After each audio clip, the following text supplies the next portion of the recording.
Awesome.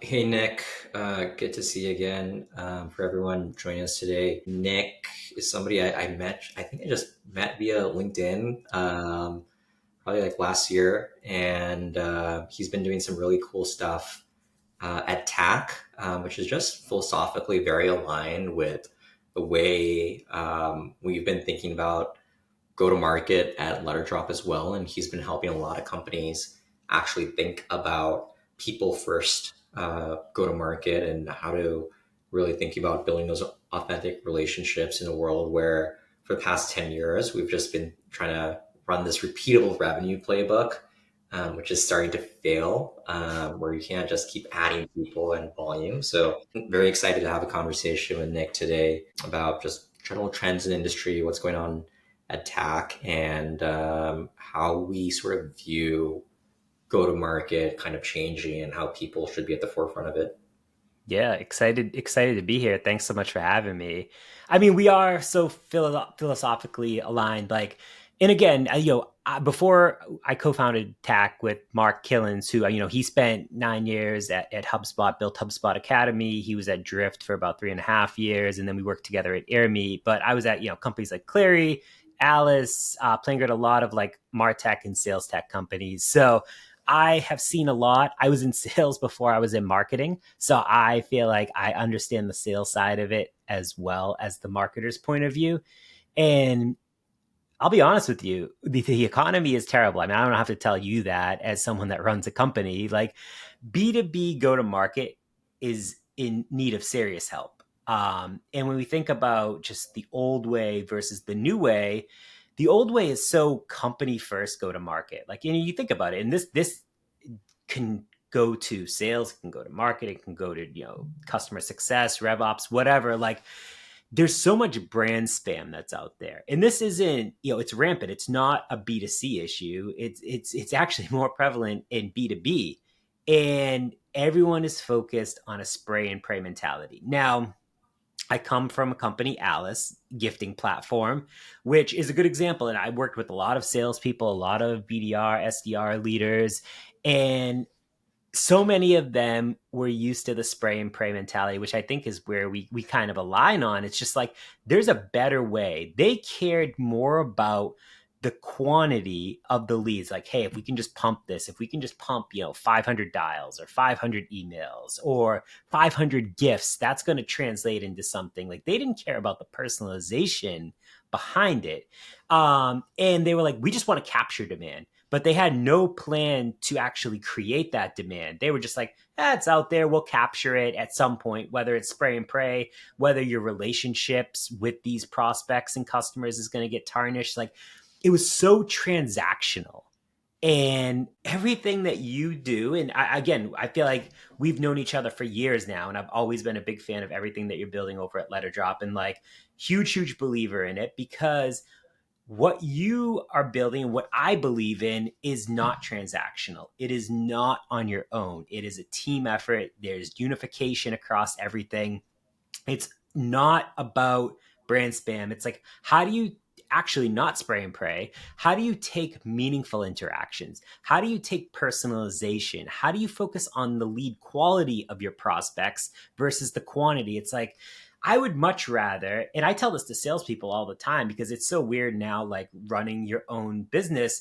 Like I'm doing sales as well as a million other things, and I'm having a lot of the conversations, and I'm just like, we talk to a lot of companies, mostly Series B to, I mean, I would say Series D or E, but even some public companies that we're working with. And this isn't like an early stage problem. This is a entire, market problem. And they're just like, listen, the economy's so tough. We just have to basically just continue to pump and pump and pump and just hope that something clicks out there. And it's the wrong way. It moves away the whole idea of life should not be transactional, and transactional both in a professional and personal way. Like, just, if you have a spouse or a partner or whatever, it's like your relationship is not transactional. If you have kids, your relationship is not transactional with your kids. You actually have relationships that you build with them. Now, why in your personal life do you focus on building relationships, but not in your professional life? That was something that I never really understood. And when you go to market, why do it on your own? Again, we know, and right before we were recording this, I mean, we kind of talked about it. Like, there's no reason to go to market by yourself today. Whether you're co-selling, whether you're co-marketing, whether there's other brands that kind of complement your solution, it just partnership centric is the way to go. And there's really 5 reasons in my mind why B2B go to market has to evolve. There's so much, there's a content explosion out there. And I mean, talking about LinkedIn, and I've been posting on LinkedIn now for almost 5 years. It'll be 5 years in a couple of months. And I've seen, it's so interesting. I've seen so much change over those 5 years, where a couple of years ago, there was really no one creating content, and I could get 1 million views on my content every single month at a minimum. And I feel like I understood LinkedIn, and the algorithm wasn't crazy. People didn't write for the algorithm. People didn't gamify. People didn't use pods and all of these other things. But there's a content explosion out there. The algorithm optimized content, unfortunately works today. And if you look at LinkedIn to the present day, videos seems to be what's working, although videos are not working for me. I've tried this in Parthy. I don't know if you've tried this either, but like, I've tried video, I've tried pictures, selfies. Still, I don't know what works for me. And I feel like it changes every single month. So at this point now, I'm just kind of creating content that I want to create, whether there's one person that likes it or there's 500 people that like it. Second thing is there's channel saturation. So there's more competition. And if you think about it, like going back to like MarTech and sales tech, think about that. And I was actually just reading a post earlier today about sales tech, and like, you have like Gong, Clary, like all these companies that are trying to build a solution to do a lot of similar things together. Like there's lower ROI when you think about it because of the more competition. And it's like, how do I figure out what channels are working? Is it LinkedIn or social in general?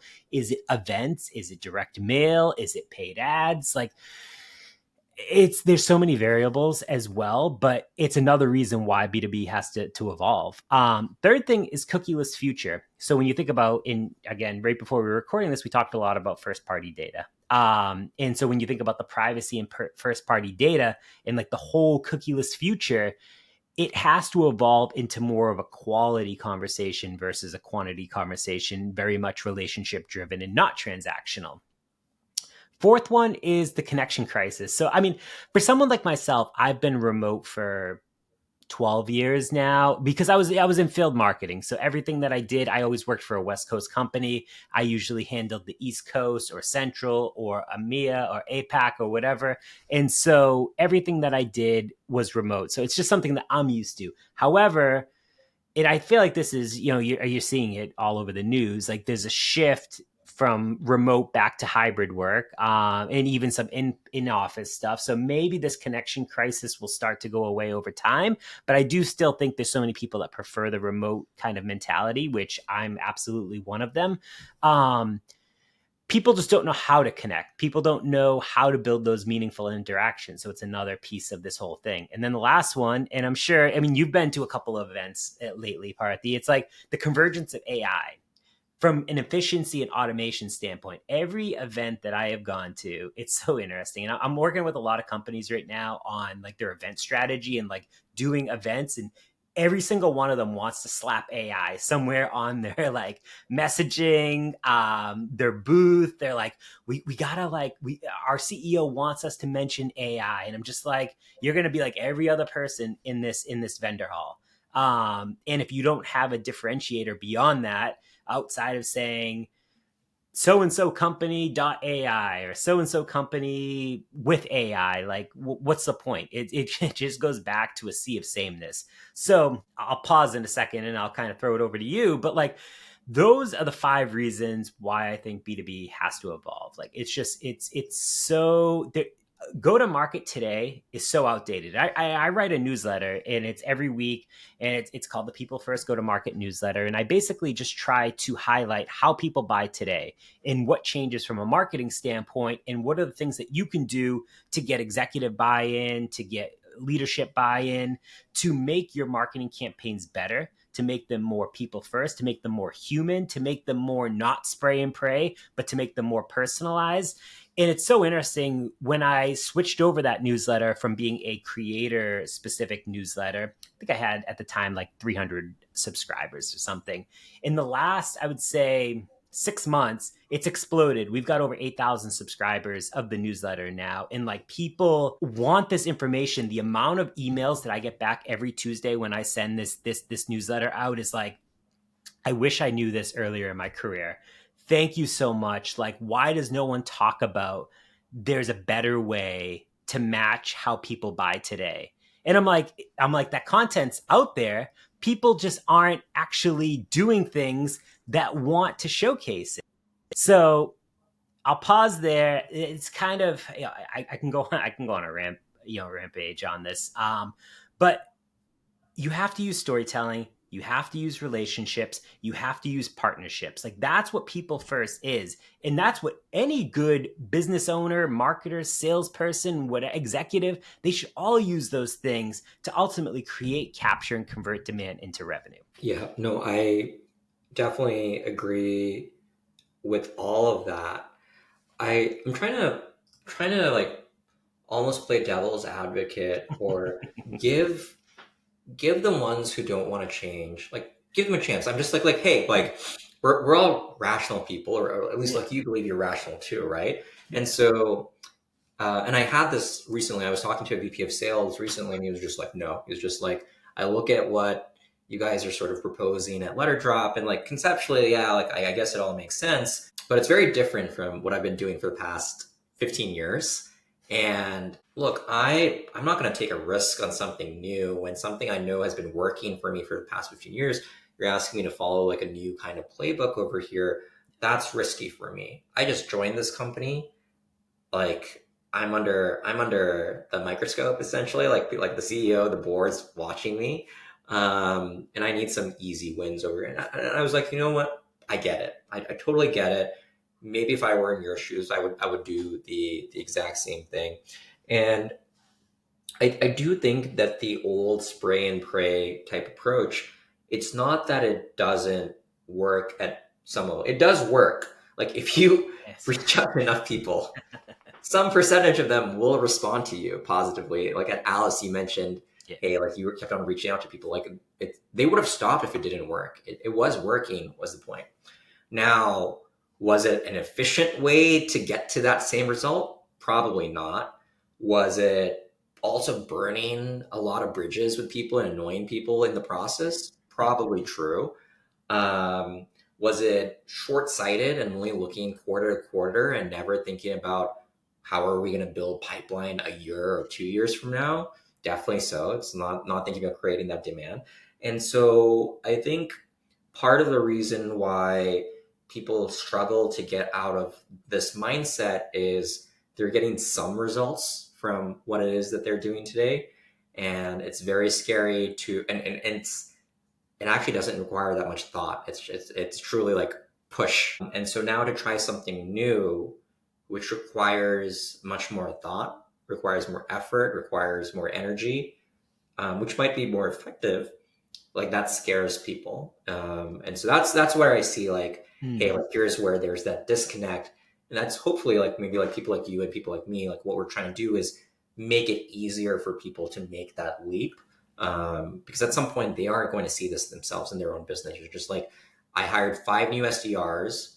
They're not booking as many meetings as the last 5 SDRs, and my targets are increasing. What am I going to do? Hire 5 more SDRs and see even declining results? Like at some point, like I am losing money on the salary and commission for this SDR as compared to like the meetings we're booking. Yeah, I mean, I agree 100%. And it brings up actually two good points. And it's like my first ever marketing job that I worked for a company called Simplivity that was in the hyperconvergence space. And like, again, I knew nothing about the IT space, but we competed with, other companies like Dell and like IBM and like all these companies that did like on-prem solutions. And hyperconvergence was the big thing where it was like, hold on, so you're telling me I don't need an on-prem solution in a data center? Like I can put all my data up into the cloud and like do all these other things. And it was like the whole thing, like, hold on, I just started this job. I'm like the VP of IT or whatever the role was.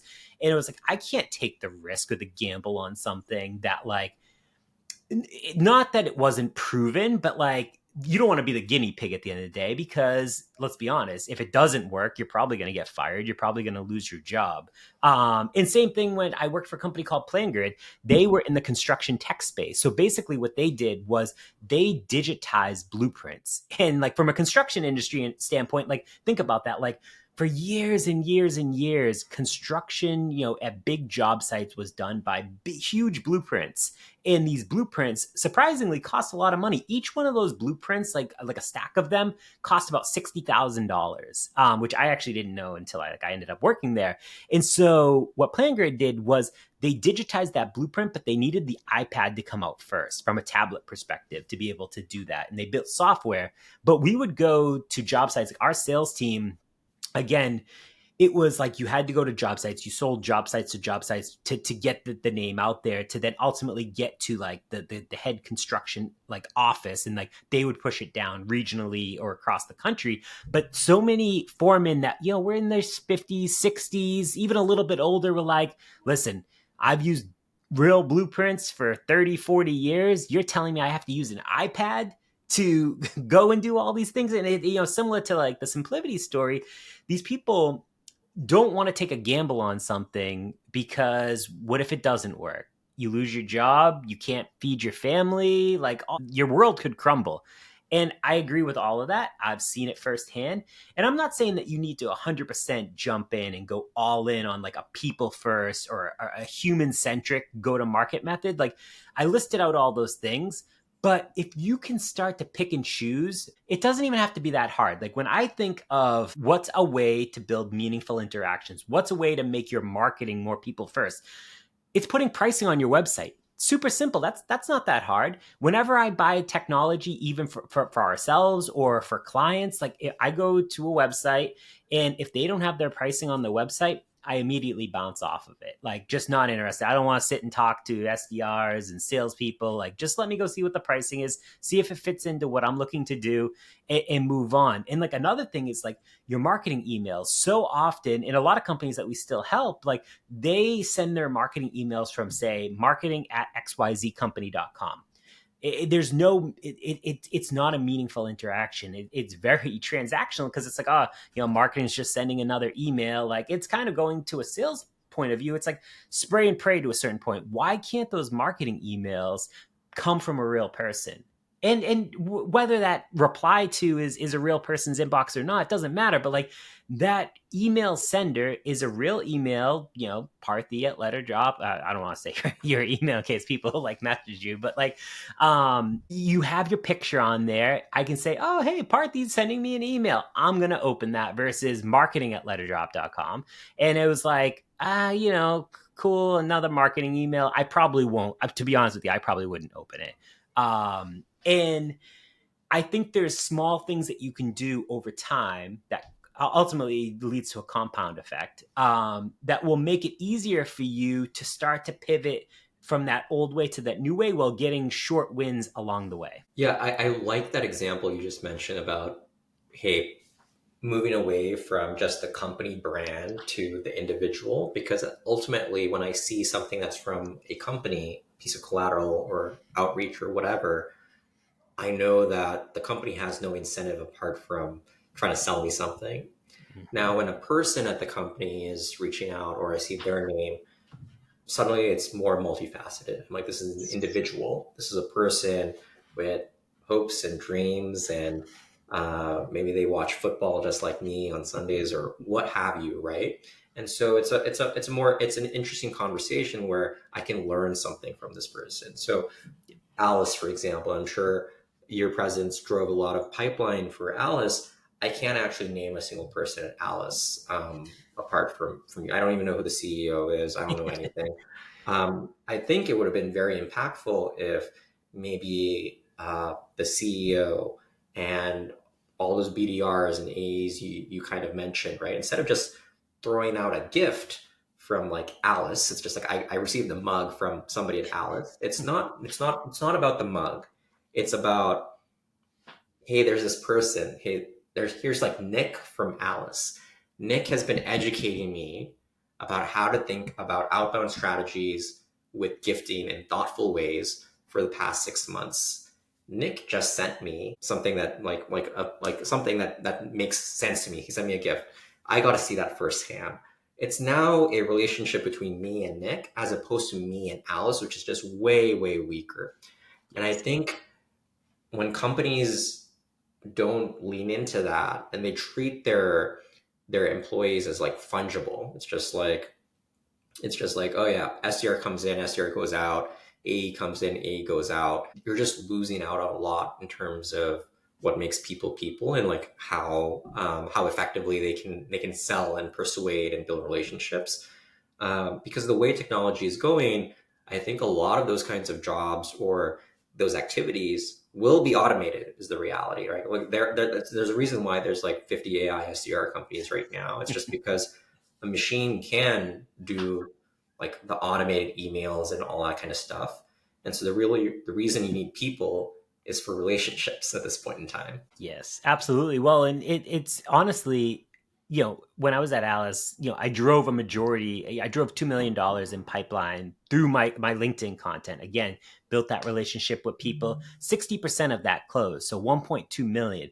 Now that doesn't even take into consideration when I was sending emails to specific people within the organization, whether it was a marketing email or whether I was following up with a prospect for the sales team or a customer for the CS team. Like when those people, because again, they saw that I built the trust with them on LinkedIn, they had a relationship with me. Those open rates, those reply rates were so much higher than anyone else in the company. Didn't matter who it was. The CEO could be sending a message. My reply rates and my open rates were higher.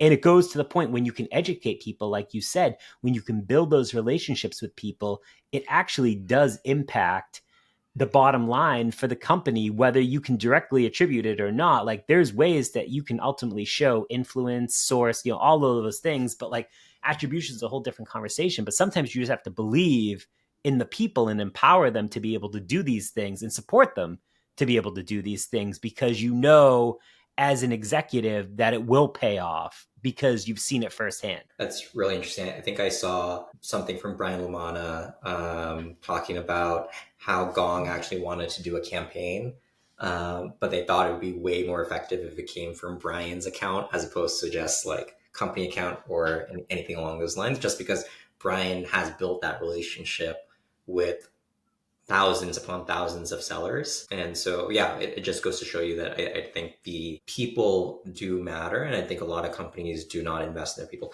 I think the other thing is this is also proof when you just mentioned, like, hey, you saw a higher reply rate than your CEO.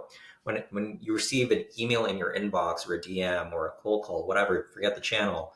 If you say, hey, it's Nick on the phone, or they see your name in that email, that's familiar to them. They're like, I know this person.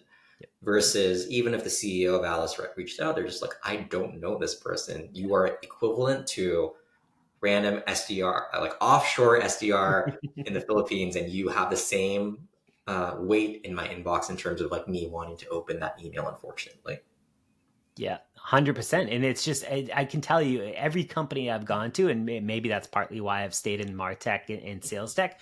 Like, I don't know. Obviously, my audience wouldn't bring as much value outside of those two areas. And like, if I was to ever go into manufacturing or something or health, like healthcare, like I would just be like anyone else. Like, I would just kind of like be doing my thing. I wouldn't be able to provide as much additional value outside of my audience. And like, I think a lot of these companies, and like I'm sure that you're talking to a lot of companies too, and like the traditional funnel, I think, is also broken from a go to market. Like when you think about just your regular funnel, you've got top, middle, bottom, things like that. But there's a huge piece that I think is missing to that. And so like when Mark and I actually developed like the people first go to market funnel that we use ourselves, all of our customers are using now, but the top of funnel is now subscribers. So when you think about subscribers, it's your newsletter, it's your podcast, content, events, reports, things like that. Those subscribers are bought into you. They're starting to believe in you. Again, build that relationship. Those subscribers turn into leads. The leads ultimately turn into members. So what's a member mean? All right, cool. They're going to exclusive letter drop events. There's special offers from letter drop. There's premium content. There's courses. There's networking. Those people are now becoming it's a membership led growth model, really.